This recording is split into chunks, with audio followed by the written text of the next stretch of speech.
berjalan di jalan yang susah, membawa beban tanpa berserah.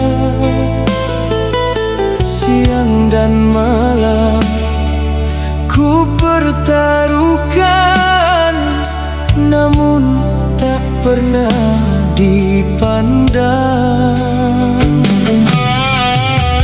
Yang kurang selalu disebut,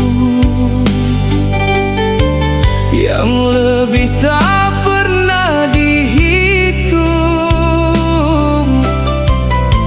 Aku berjuang sekuat mungkin, tetap dianggap tak penting.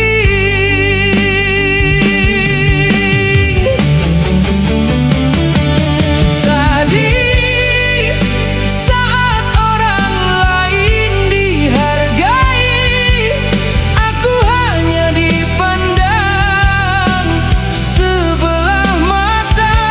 Sadis bukan kerana hidup yang keras, tapi kerana kata-kata dari orang yang kuanggap keluarga.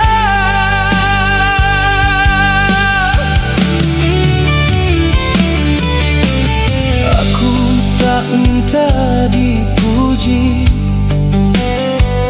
tak juga ingin disanjung tinggi.